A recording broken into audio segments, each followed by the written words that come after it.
Olá, bem-vindo mais a um vídeo do meu canal, né? Mais uma leitura feita, que eu comentei naquele vídeo de pseudo-vlog que eu criei, né? Falei para vocês que eu tinha terminado de ler O Caminho de Casa, da Yagyazi, né? Li aqui no livro digital, gente, que livro formidável. Eu acompanhei algumas outras pessoas comentando a respeito do próprio livro, porque eles comentaram algumas coisas sobre as estruturas. Eu não concordo um pouquinho, mas a gente chega lá, tá bom? Do que se trata esse livro? Basicamente é um livro que vai falar sobre a questão de geração, né? E geração de quê? Conta a história de uma família lá do século XVIII, na Costa do Ouro, onde hoje a gente conhece como Gana.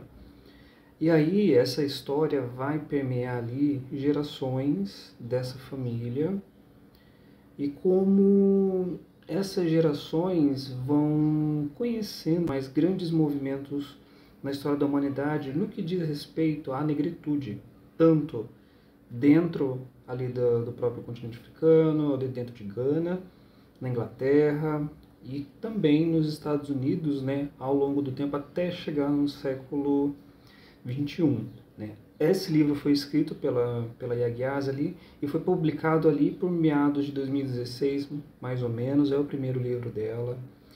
E é um livro bom, sabe? Não é um livro assim que particularmente eu tenha amado, mas é um livro que, para mim, né, dentro da sua proposta, eu acho que ele consegue entregar aquilo que ele propõe. Então a gente vai conhecer essa família, né? E lá no século XVIII, como eu estava dizendo, e essa família tem duas irmãs. Elas não se conhecem até certo ponto, né? A Éfia, conhecida como a Bela, e a Essie.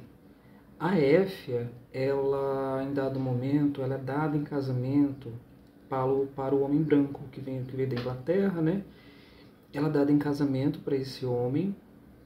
E ele vai morar com ela em um castelo onde abrigavam os negros que eram vendidos e que depois seguiam para as embarcações e fazer, né, a travessia transatlântica.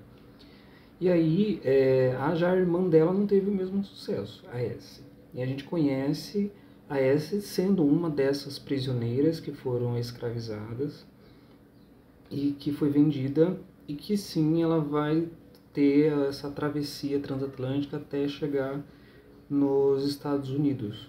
Então, um detalhe que a gente já percebe é isso, né, de como a escravidão era tratada dentro das tribos, ali mesmo, né, e como essa escravidão tomou outras proporções, como essa escravidão ganhou uma amplitude enorme depois com o contato com os europeus, e aí aconteceu, né, a questão dos navios negreiros carregarem tanto para a Europa e, claro, com mais evidência para as Américas. E esse é o ponto de partida da história, né? E o que a autora ali ela vai fazer depois ali de modo intercalado é contar como cada geração vai lidando com o racismo da sociedade da qual faz parte, né? Porque ela vai não narrar a vida inteira, mas ela vai contar trechos, parte da vida de cada um, de modo a mostrar como cada um foi lidando com aquele contexto da qual está inserido. Por exemplo,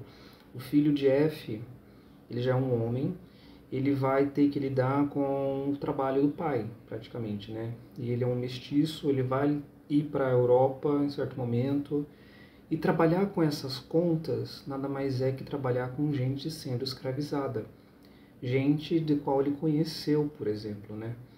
E aí ele vai se dar conta que aquilo não é o destino dele, ele vai ter uma certa repulsa a ponto de querer fugir dali, né?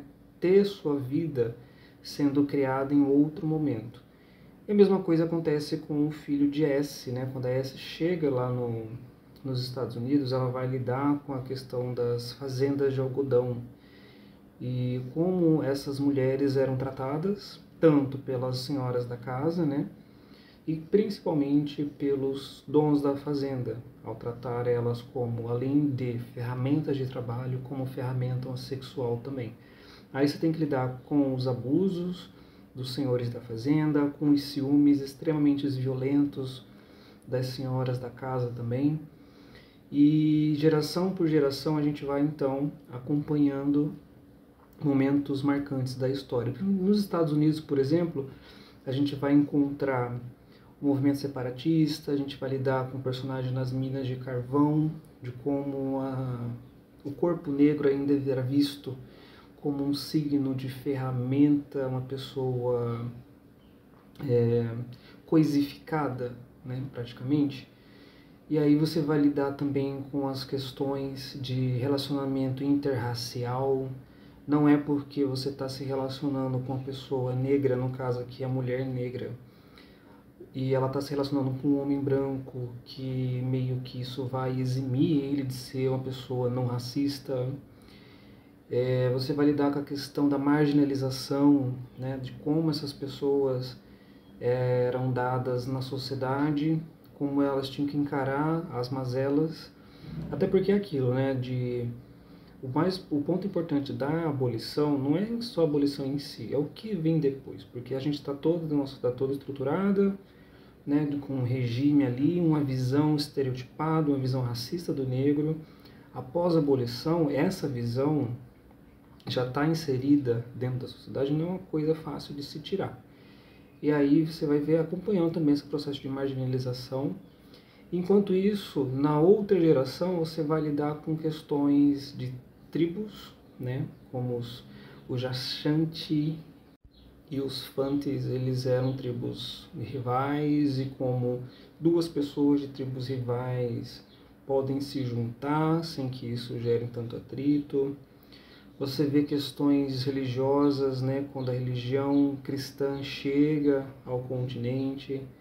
Então você lida com pessoas cristãs ali dentro desse continente, atacando as pessoas que ainda mantêm sua religião tradicional, da sua própria tribo, digamos assim, num ato de intolerância mesmo. E aí você vai culminar em duas personagens que, de certa maneira, elas estão inseridas ali com os estudos sobre a sua própria ancestralidade, digamos assim, nessa última geração do livro, né?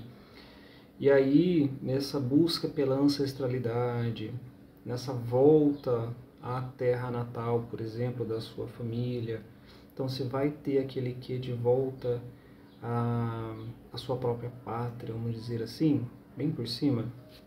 E aí que eu encaro o livro como eu falei no começo, né, sobre essa questão de ancestralidade. Você vê, por exemplo, quando tem pessoas, abrindo um parêntese aqui, tem pessoas que gostam, ou né, ao que aparenta, fala assim, minha família é descendente de X, minha família é descendente de alemão, minha família é descendente de italiano.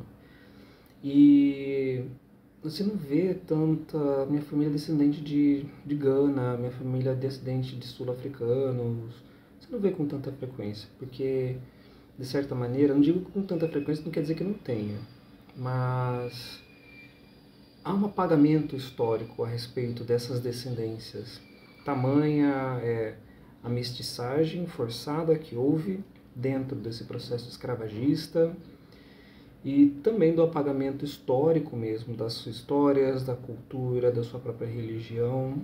E aí, essa questão de ancestralidade é como se fosse juntar quebra-cabeça, né? Isso lembrou muito o livro da Água de Barrela, da Eliana Alves Cruz, né? Onde ela vai ali catando depoimentos de uma familiar dela para ela traçar toda uma trajetória da própria família, né? Uma busca incessante ali dessa ancestralidade que se perdeu com o tempo e que, assim, dependendo do caso não ainda dá para resgatar, mas muitos às vezes não dá.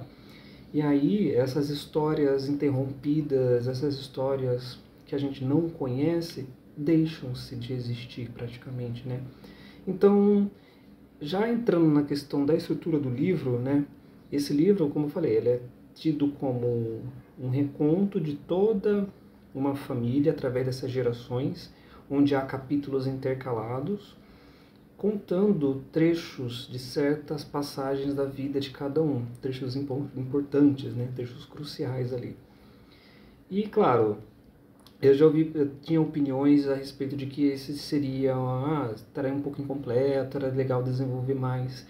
Mas justamente isso, para mim, eu encarei como essa incompletude como algo que carrega mesmo da própria ancestralidade, né? Dessa diáspora que acontece, desses negros que têm histórias para contar e que a sua ancestralidade se perdeu diante de um regime que em todo momento tirou sua dignidade, apagou sua história, apagou sua cultura. Então, resgatar essa geração em geração é uma coisa burocrática, é uma coisa de brincar de quebra-cabeça, não é uma coisa tão linear, não é uma coisa tão fácil de se achar. E aí, esses recortes vêm justamente para isso, né? Eu acredito que é para mostrar de como, de geração em geração, é difícil captar toda a vida de uma pessoa, enfim. Não sei se eu fiz me entender do meu ponto de vista. Então fica a dica desse livro, que é muito bom, maravilhoso, né? Que ele vai funcionar ali como um livro de contos também, né? Por que não? Porque você vai ter trechos ali, esses capítulos de certa maneira independentes, contando histórias de personagens diferentes, mas que há uma relação ali dentre eles, né? Devido à história das gerações. No comecinho há também uma árvore genealógica para que você não se perca, né? Esse aqui é filho de quem? Descendente de quem? Da F, é da S, enfim. Mas que para mim funciona assim como esse resgate, essa tentativa de traçar uma ancestralidade, traçar uma geração de uma família e que esse regime escravocrata, essa falta de dignidade, esse apagamento histórico dificulta, deixa esse traçado, deixa essa busca complexa, vamos dizer assim, né? Então, fica a dica, depois eu quero adquirir meu livro físico também, que esse aqui vale a pena, tá bom? Se você gostou do vídeo, curta, se inscreva no canal, tem vídeo aí, e até a próxima.